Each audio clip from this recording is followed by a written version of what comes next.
Good Yontiv. Today is BaOmer.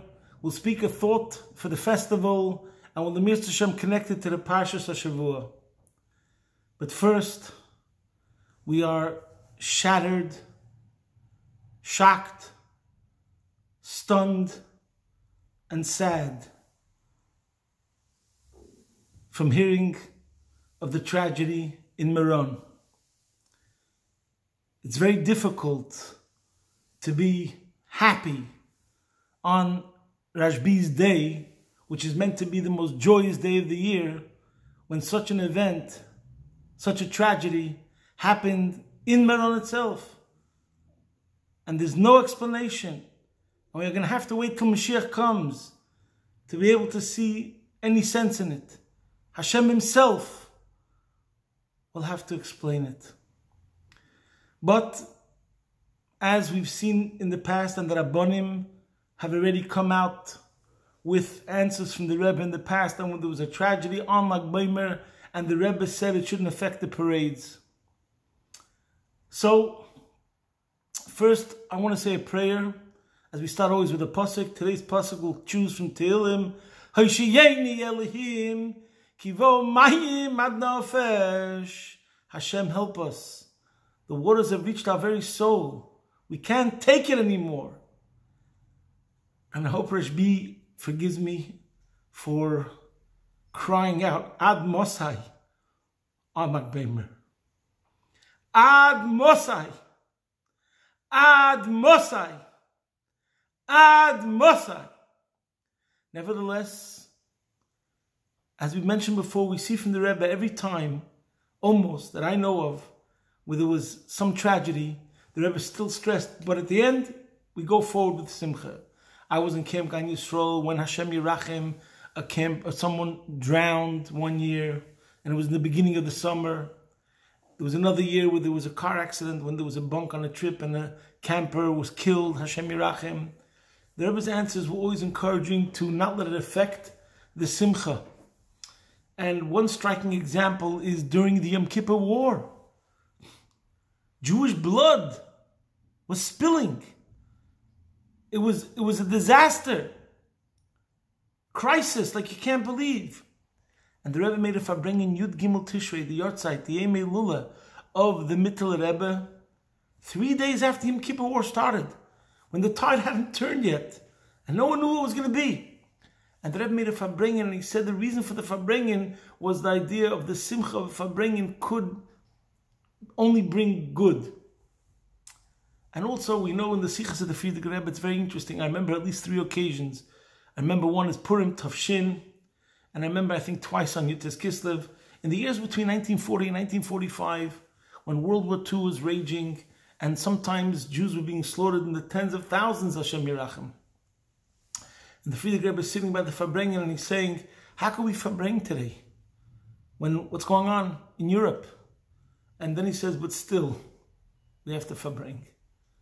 So, in Melbourne, excuse me, we found out the news this morning around 9 o'clock a.m. So last night was a regular BaOmer, bonfires, farbrengens, dancing. But I can't imagine in New York, when I think the time you found out would have been like 7 p.m. The Eibusher should help that the Schus from Reb Shimon should finally break down all the barriers and bring Mashiach now. Today, we're going to talk a bit about the beauty of BaOmer, and it's fundamental because, as usual, it's about an approach to life. So, the Alter Rebbe says that a remez to BaOmer min HaTorah. Where is there a remez to BaOmer? From the pasuk that says from the pasuk that says Gal Eid. When Yaakov and Lavan, before they parted ways, they made a pact, and this pact was symbolized with this pile of stones, and it's called a Gal Eid, Eid HaGal Hazeh. And Rashi says, what's the point? That it's a pile of stones, not a wall, because it could be dismantled. Which means it's a sign that the Jew and the non-Jew will never encounter to cause harm, but for business purposes, no problem.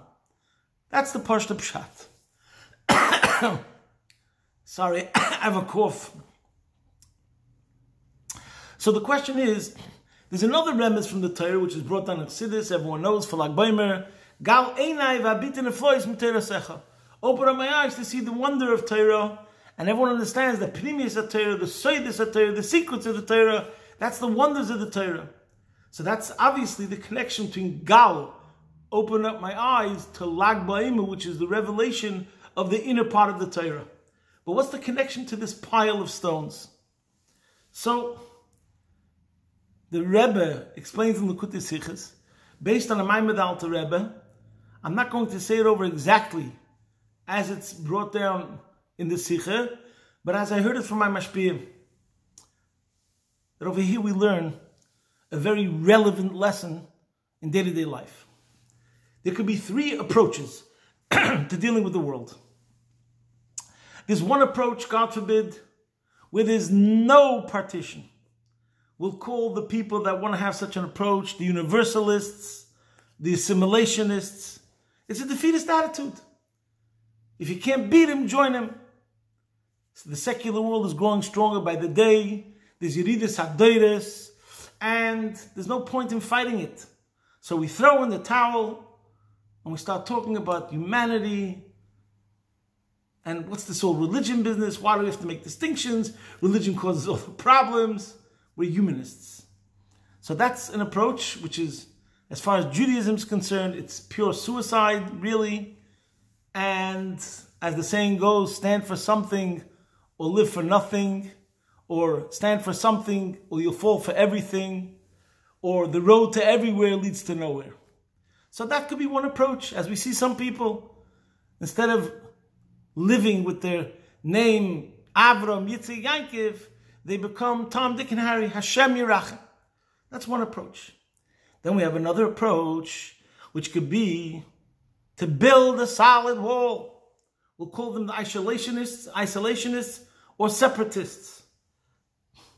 And they have an attitude that they're holy, they're self-righteous, and they have to run away from the world, build bunkers, protect themselves, put layers and layers of lead and I don't know what around the walls, and look at the rest of the world in a condescending manner, shkutzim, shaygats, etc., etc., and they're really only worried about themselves. So, as far as our perspective on this sort of approach is, number one, it's selfish. The Rebbe would call it a tzaddik impels, which means it's freezing outside. Other people are freezing, but you're walking around with your fur coat and you're warm.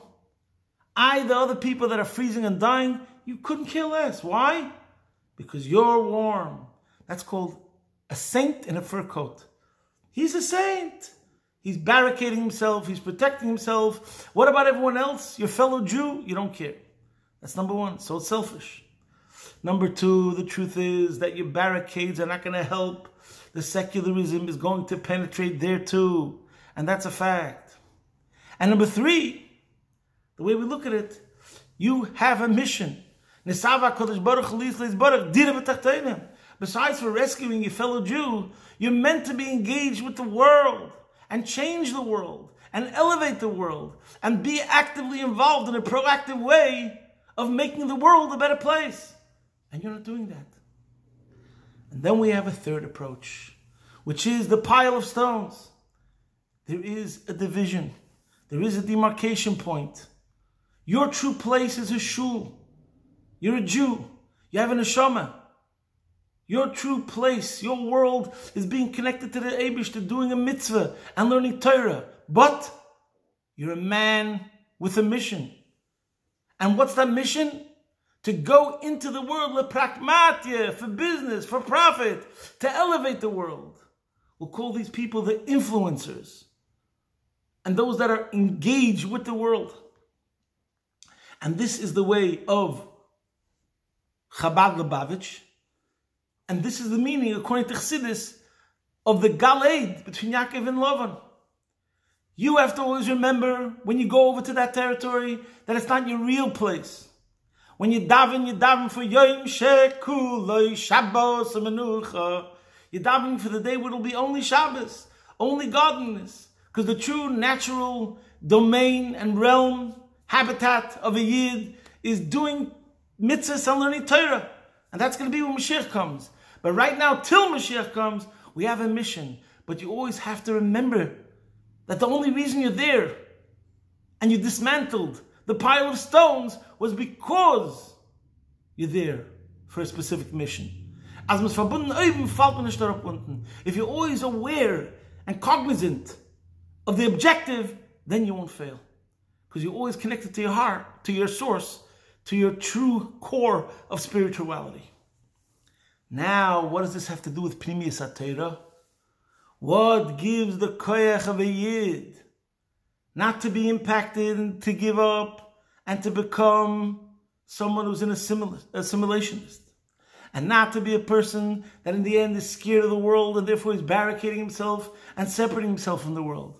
What gives him the power to be able to actually go into the world and uplift the world instead of the world bringing him down?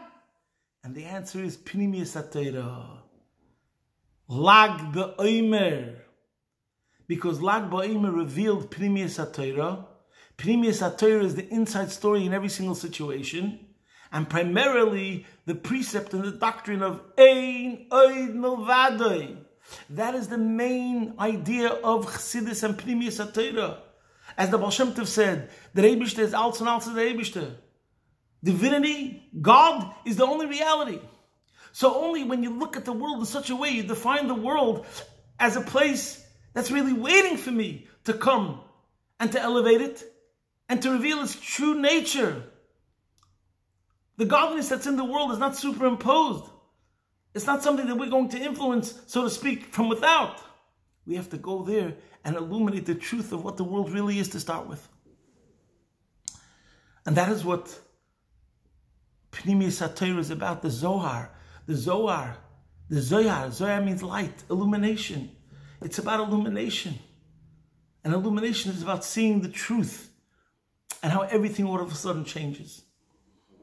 And as the Rebbe once spoke in the famous Sikha of Yud Shvat, that the MAHARASH that the Friedrich Rebbe gave for Yud Shvat was Basi Legani. And he said we have two approaches. One person looks at the world and says it's a jungle, dog-eat-dog world, survival of the fittest. That could be one approach. And therefore you're always on guard. You have to bark stronger. You have to flex bigger muscles, carry a bigger gun. That's one approach. But then there's another approach. And remember that the Rebbe said it, the dog kommt the wunderliche from the BaOmer. And the Welt is a garden, the world is a garden. It's Hashem's garden. You have to look at the world as Pnimiyus HaTorah reveals. It's Hashem's garden, and you have to reveal how it's Hashem's garden. But that's the true definition of what the world is. And that's the meaning of the remez to Lag BaOmer in the pasuk of Gal Eid, because it's Lag BaOmer, as we said before, Pnimiyus HaTorah, that gives us this power, this vision, this perspective of how to look at the world and successfully approach the world in a way that there's only a pile of stones that separates, but we successfully dismantle the pile in order to go into the world and have a positive impact. Now, this is also connected to the Parsha. Rashi says in the beginning of the Parsha, Vayimer Hashem al Moshe, Emoiler el HaKohanim b'nei Aaron, v'amarta alehem. Hashem said to Moshe, say to the Kohanim, the sons of Aaron, and you shall say to them.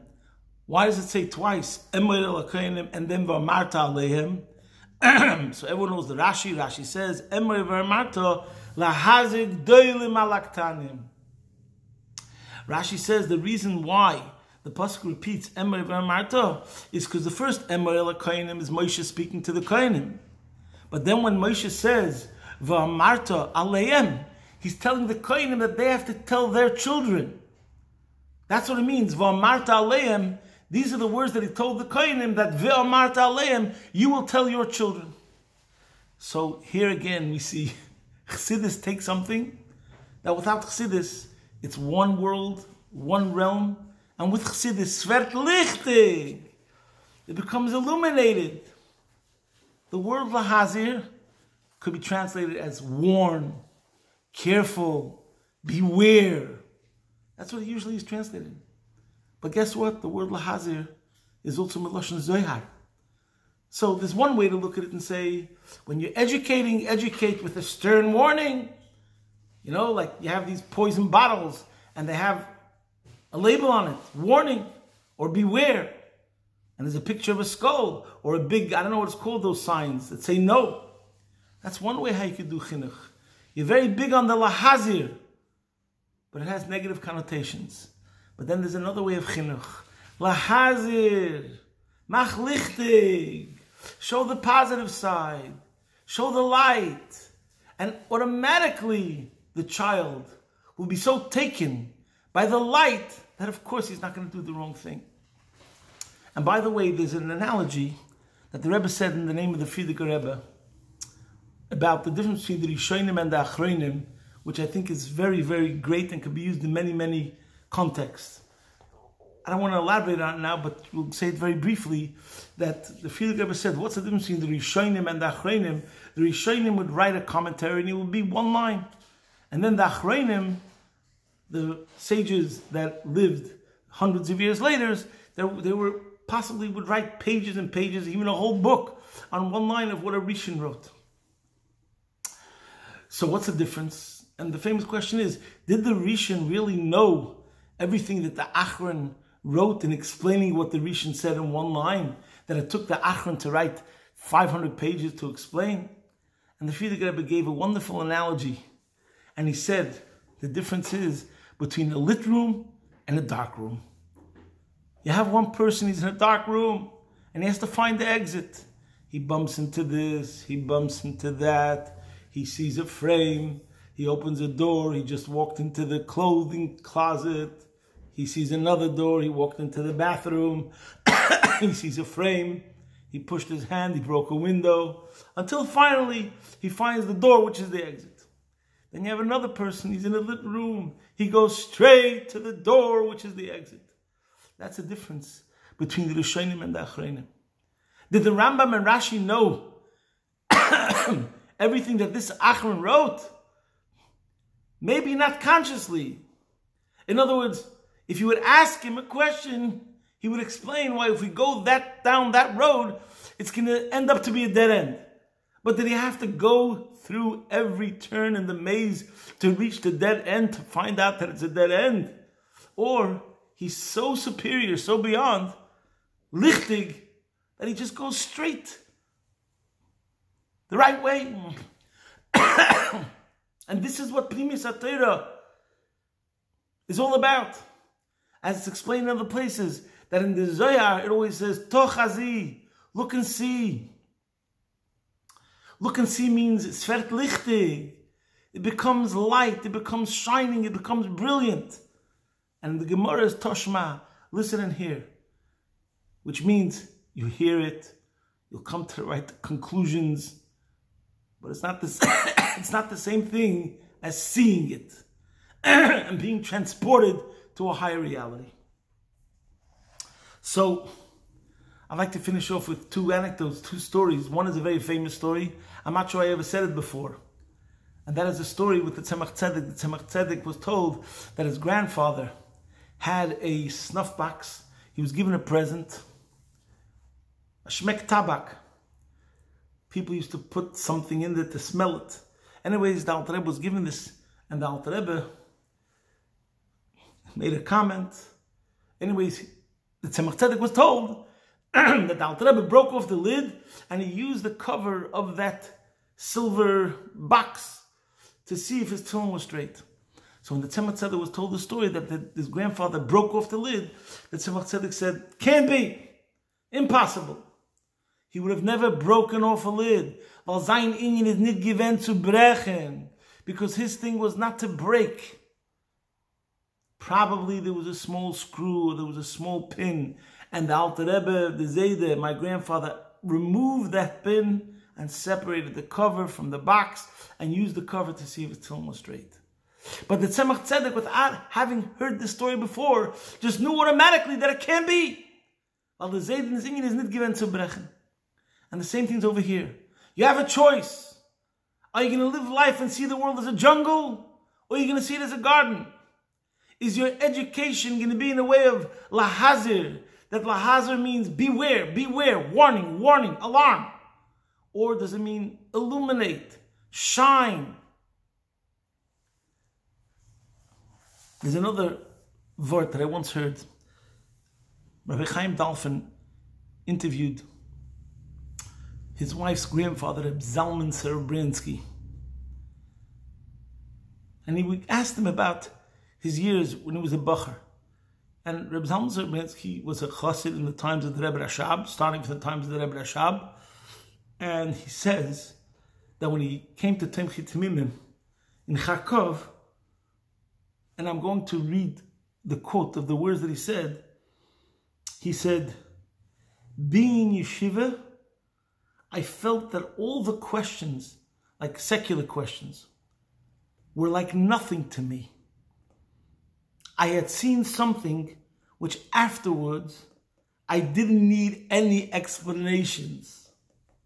I saw a higher Jewish way of life. My mind was at peace. So this is profound. This is profound. Sometimes you have a situation where somebody is full of problems, questions, difficulties about Yiddishkeit. And so you answer one question or another question, but there's still more questions. That's one way. But then there could be another way. You start learning Pnimis HaTorah. You start entering the world of Chassidus, the inside story, the higher realm. And then it's like he says, I had seen something which afterwards I didn't need any explanations. When you see a revelation of truth, es wird lichtig. Es wird lichtig. You're just basking in the light, enjoying the light, and just being attached to truth. You're at truth. You're one with truth. And the truth is shining to you. So then that's it. All the questions just fall off automatically. It's not even a question anymore. So the Rebbe should help. We should make resolutions on today. Lag BaOmer, which is called the Matan Torah of Pnimis HaTorah. Make resolutions to learn more and more of Pnimis HaTorah. And like it says, Yifkim Begalusa, Mingalusa, that with the Sefer HaZohar we are going to go out of Golus. And the Schus von Reb Shimon, it says that you could be Seimich al Reb Shimon b'shas al-Chak. And the Rebbe once said, this meint that man darf sich nor ansparen, and all we have to do is lean on Reb Shimon. So the Schus von Reb Shimon should bring us all blessings, that whatever happened this year in Meron should be the last feeling of pain forever. And Mashiach should come, take it from a yad, mamish. Posting from my home, Be'ez Hashem Yisborech, your man in Melbourne.